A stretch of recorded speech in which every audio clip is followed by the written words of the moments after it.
Okay. 1, 2, 3, 4. Las Baleares han tenido desde la antigüedad un magnetismo especial para los artistas. Poetas, músicos y pintores han encontrado la inspiración para su trabajo en apartados y pequeños rincones de las islas. Robert Graves, uno de los más insignes poetas contemporáneos, escogió el pueblo de Deià para vivir, precisamente porque en Deià nunca había ocurrido nada importante.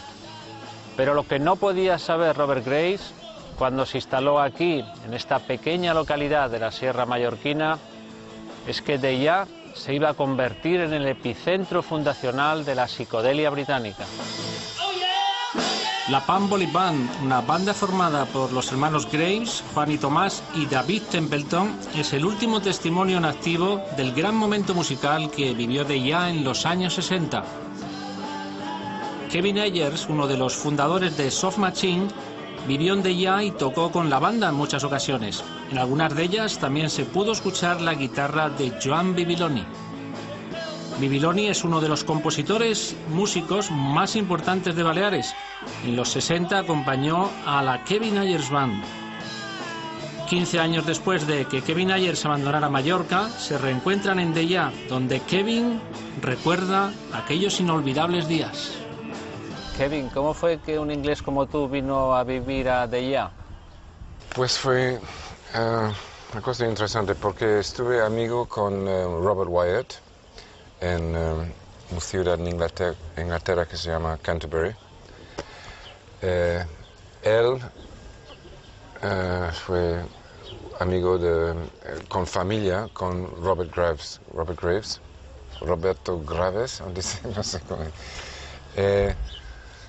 Pues él Robert Wyatt me ha invitado a venir aquí porque él tenía una casita de Robert Graves aquí por la cala, una casita de pescador, sin nada, sin una cama y una silla nada más.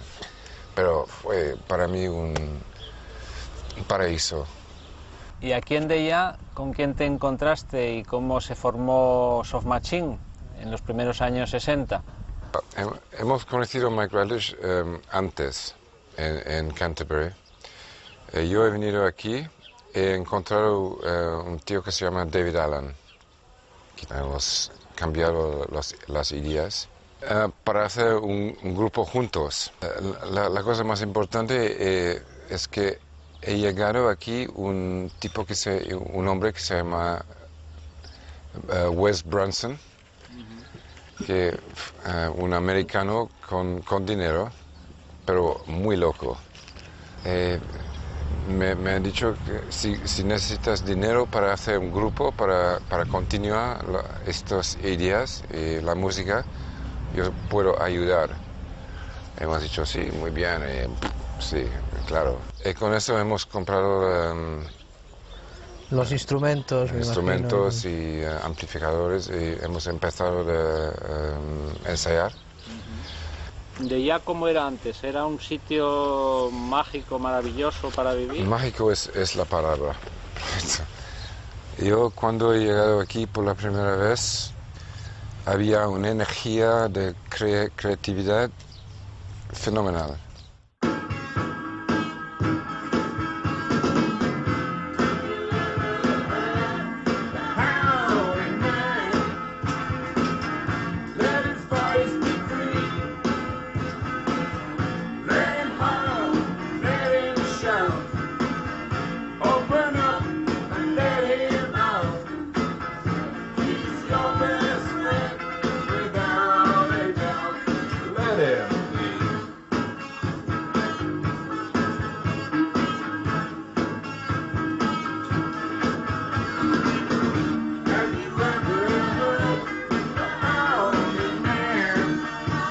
Las Palmeras, el Barrigón, Safonda y el Bar de Dito fueron los escenarios musicales de Deià.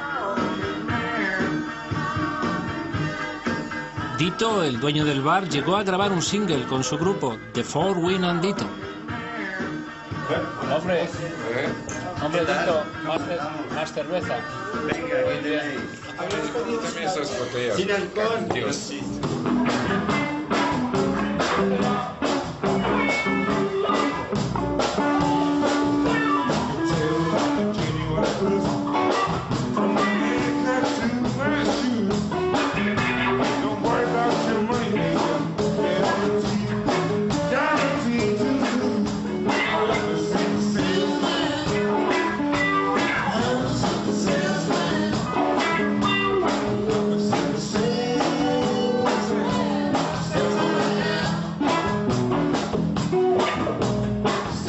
Joan Bibiloni empezó como guitarrista en el Centro de la Guitarra de Palma, con el grupo Euterpe.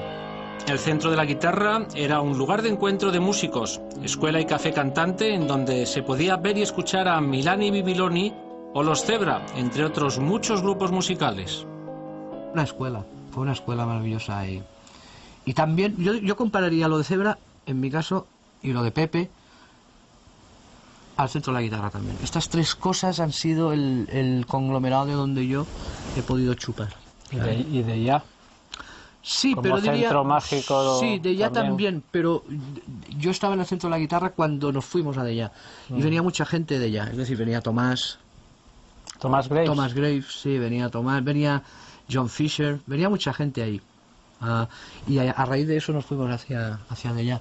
Pero el Centro de la Guitarra era una entidad por sí sola, inigualable, y que no necesitaba ni de ya ni de nada. El Centro de la Guitarra era el Centro de la Guitarra. Tenía entidad por sí sola, o sea, el sitio era una maravilla. ¿Y tú sigues amando la música y para ti la música sigue siendo lo más en esta vida? Bueno, yo hice una... Pero ahora ya sé por dónde vas, porque tú eres muy puñetero, ya me lo dijeron. No, tú sabes que ahora comparto un poquito lo de tocar la guitarra, pero cuando puedo voy a ver los caballitos y estoy con ellos y disfruto como un nene bueno.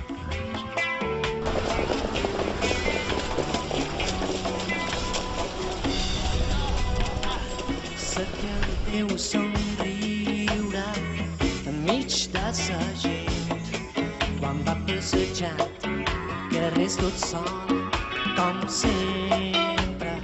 Joan Bibiloni grabó para el sello mallorquín Blau, que fundó con Miguel Ángel Sancho.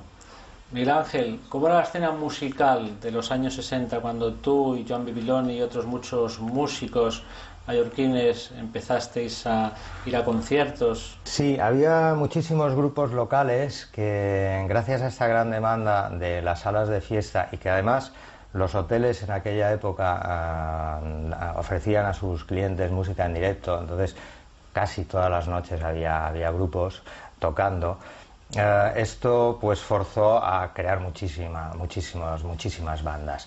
Yo destaco la que a mí de alguna forma me provocó más, que es Z66. Los Z para mí fueron el grupo bandera, ¿no? El grupo que además se aproximaba a aquellos gustos que yo tenía en aquellos momentos, más rockeros.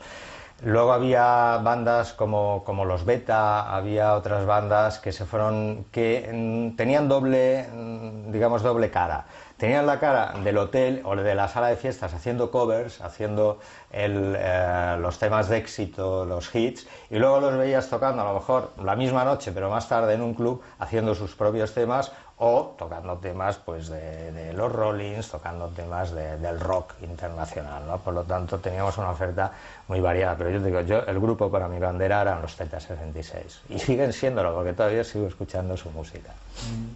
Los Z66 vivieron su noche de gloria el 15 de julio de 1968. Aquella noche actuaron como teloneros de Jimi Hendrix en la inauguración de Sgt. Pepper's, una discoteca que llegaría a estar entre las mejores del mundo, junto a Bag of Nails de Londres y Salvation de Nueva York. Mike Jeffrey, descubridor y manager de Jimi Hendrix y de algunos de los solistas y grupos de más éxito de los años 60, como Soft Machine, The Animals o Eric Burdon, llegó a Mallorca en 1964. Se enamoró de la isla, compró una finca en Banyalbufar y algunas de las discotecas más conocidas de Palma. Hombre de grandes ideas, consiguió su gran éxito con Sgt. Pepper's, una pequeña sala en la Plaza Mediterráneo, junto a la Plaza Gomila, el corazón de la zona más cosmopolita de Palma. Lorenzo Santamaría era cantante de los Z66 y para él la noche de la inauguración de Sgt. Pepper's fue una noche inolvidable. Ten en cuenta que nosotros del grupo C36 nos dedicábamos a hacer versiones de gente del momento que nos gustaba, básicamente rock y todo eso. De Jimi Hendrix hacíamos 2 temas, el Fire y el Purple Haze, y claro, cuando lo vimos allí, evidentemente dejamos de hacerlas, ¿no? Estábamos acojonados, hablando mal. El Sgt. Pepper's era un escenario como esto, no era más grande. El techo bajo, de yeso, me acuerdo que lo rompió con la guitarra.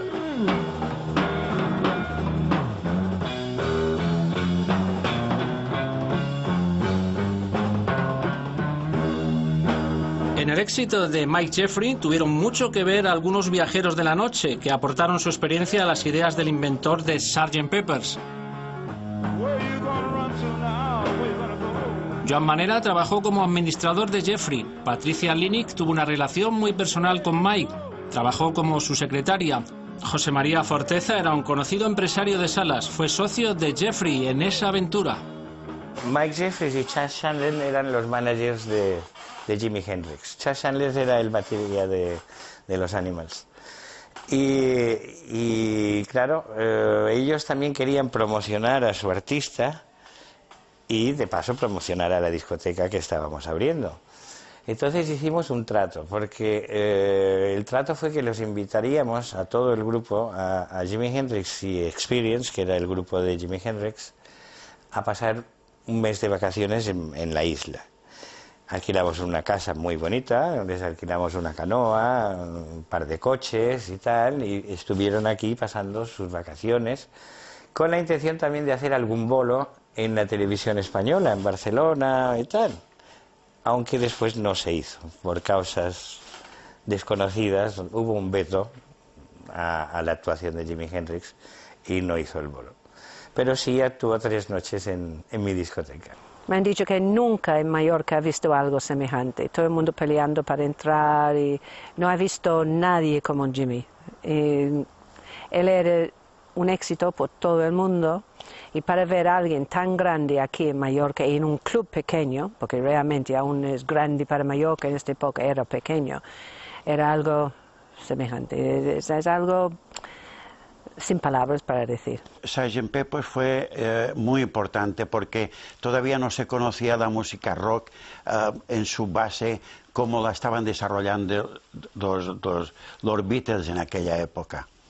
Y fue en este momento cuando Sgt. Pepper's estaba dando un bombazo en casi todo el mundo y nosotros le pusimos este nombre precisamente. Y a partir de este nombre, pues todos los grupos que nosotros teníamos pues iban enfocados en esta clase de música.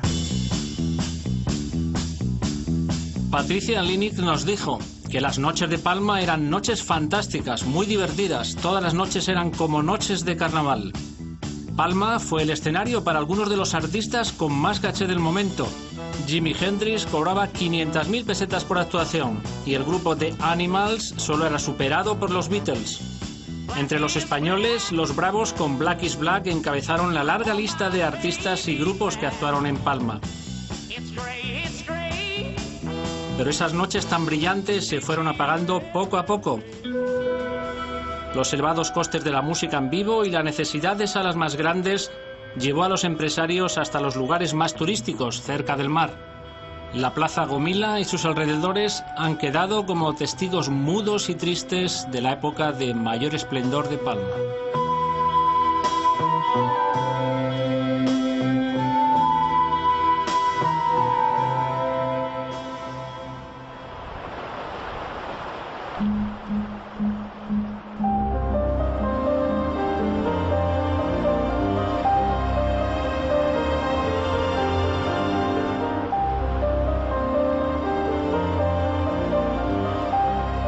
Los Beatles nunca actuaron en la discoteca que lucía el nombre de una de sus canciones más conocidas en el león de la fachada, pero John Lennon, el más famoso de los músicos de Liverpool, acompañado de su frágil compañera Yoko Ono, sí estuvieron en varias ocasiones en Palma.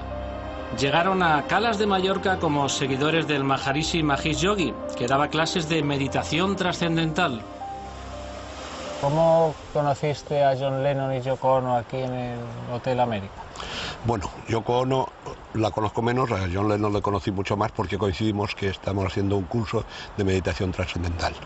Y el año siguiente hicimos un curso de profesor de meditación trascendental también juntos. Un grupo muy reducido, por eso teníamos muchas veces contacto, muchas horas juntos. ¿En qué año fue ese curso?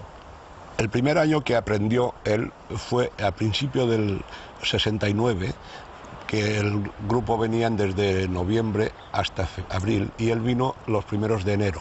Y entonces luego hubo la segunda parte, que ya fue después del verano también del 69, que fue cuando hicimos el curso de meditación, de profesores de meditación trascendental, que en este caso sí que estuvo todo el invierno aquí. Y luego tuve otra vez contacto con él cuando vino el año siguiente, solamente menos tiempo para estar un poco a hacer siddhis, que era algo para aprender a levitar. Las trascendentales visitas de John y Yoko a Palma eran seguidas con todo detalle por la prensa local, que se vio sorprendida al tener que dedicar varias portadas y la sección de sucesos al Beatle y a su compañera. A las 5 de la tarde del 23 de abril de 1971, la policía detuvo en su habitación del Hotel Bahía de Palma a la famosa pareja.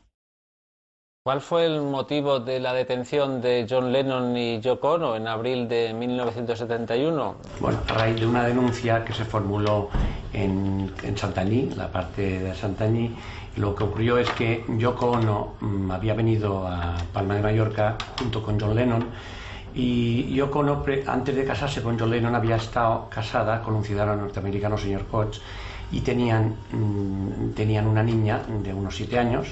Y entonces el señor Koch había venido con la niña, estaba en la parte de Santanyí.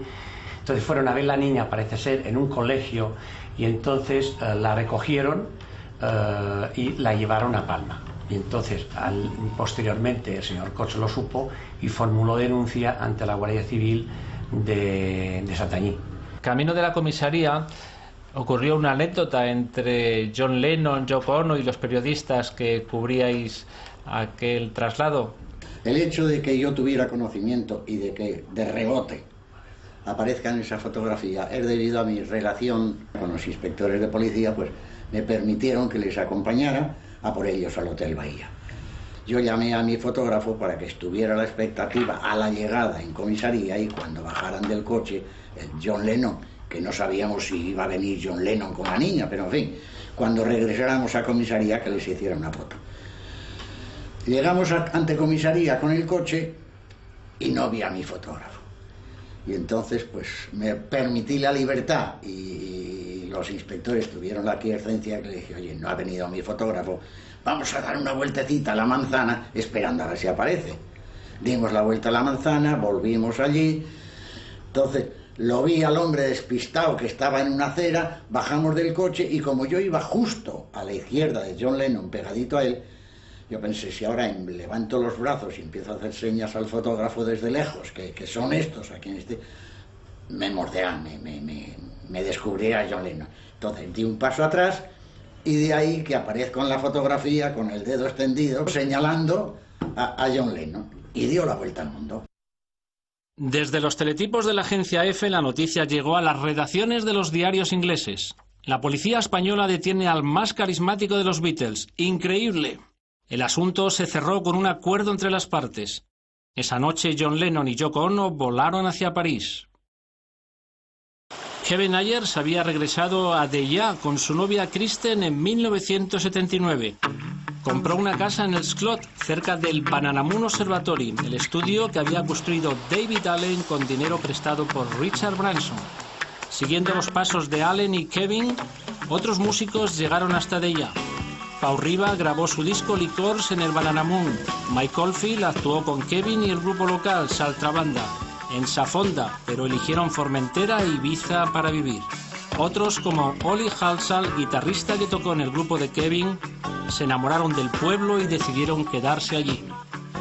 ¿Cómo conociste a Ollie Halsall? Pues es una historia romántica.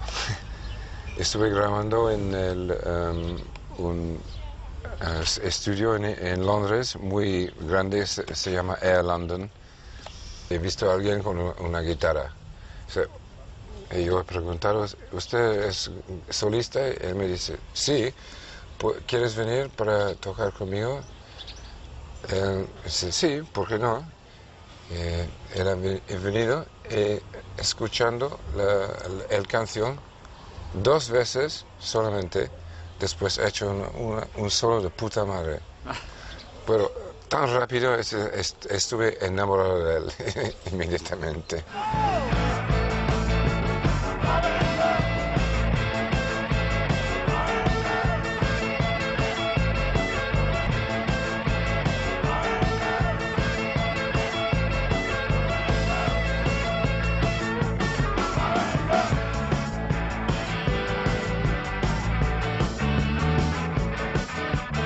Ollie Halsall fue un gran músico británico que tocó en grupos como Pato, gente con Coliseum, también estuvo con Joe Cocker y luego colaboró con Kevin Ayers. Vino a The Jam, se enamoró de este lugar y quiso tener aquí una casa, para lo cual se fue a Madrid a conseguir dinero, a trabajar con grupos como Ray Louis, Corcovado, Manzanita, Radio Futura, y tuvo también el grupo Cinemascope. Pero lo que nunca pudo saber es que iba a quedarse en The Jam para siempre. Adiós, amigo.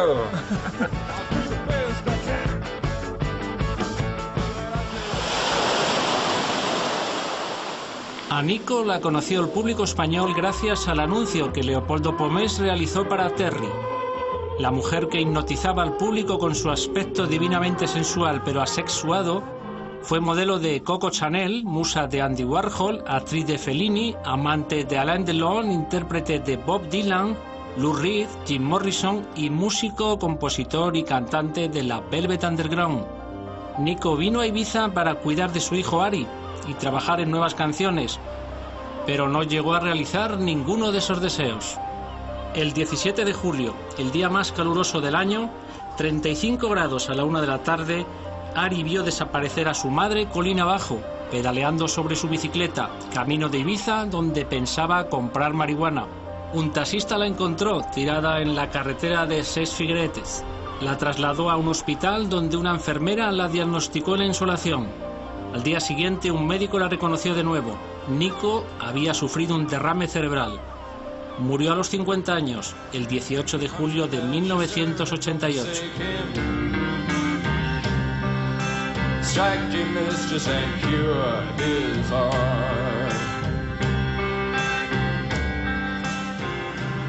Martin Watson, un inglés que había llegado a Ibiza en los años 50, abrió en Santa Eulalia la galería de arte El Mensajero. En 1973 publicó un libro disco, In a Land of Clear Colors. Pete Sinfield puso la música a la versión de una novela surrealista de Robert Székely. Brian Eno fue el cantante y la artista chilena Leonor Quiles la autora de los dibujos. El Mensajero publicó una edición limitada de 1000 ejemplares de este innovador trabajo multimedia.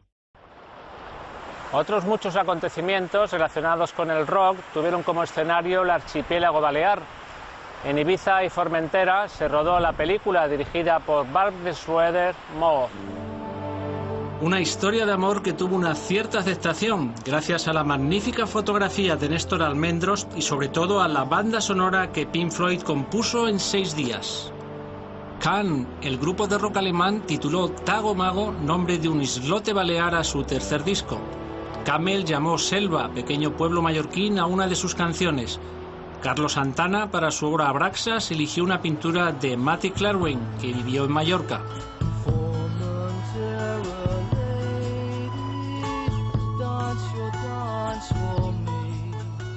Chica de Formentera, baila tu danza para mí. Chica de Formentera, morena amante. Estas estrofas son de la canción Formentera Lady, que Pete Sinfield, fundador del grupo de rock progresivo King Crimson, compuso para homenajear a las Islas Pitiusas. Pau Riba, el Bob Dylan catalán, vivió su etapa hippie en Formentera. Allí grabó Yo, la Doña y el Gripau, producido por Mario Pacheco, uno de los editores independientes más importantes de la época. La primera gran experiencia que tuvimos aquí fue la de tener a nuestro primer hijo, al Pau, el Pauet, o el Gripau, y entonces, bueno, pues yo estaba pletórico y le hice un montón de canciones, y el disco este, el Yo, la Doña y el Gripau, que fue el que grabamos aquí, está todo dedicado a él, ¿no? Y bueno, pues ya ves, había dos alternativas. Una era ir ir otra vez a la civilización a grabar el disco, y la otra era hacerlo aquí con los medios posibles, aquí que no hay ni agua, ni electricidad, ni gas, ni pollas, ¿no? En el pozo este que hay ahí lo utilizamos para hacer la cámara, que se llama, ¿no? ¿Y tú nos puedes recordar ahora una estrofa, una canción de aquel maravilloso disco que grabaste aquí?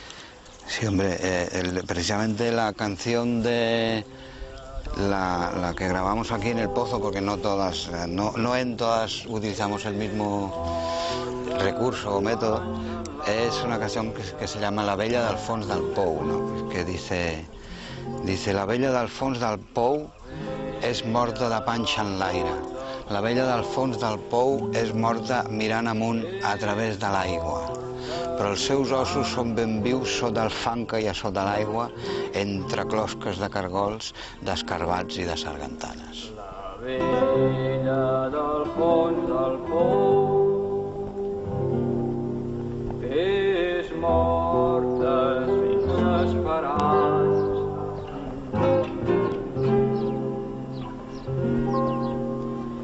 La vella d'Alfons del Pou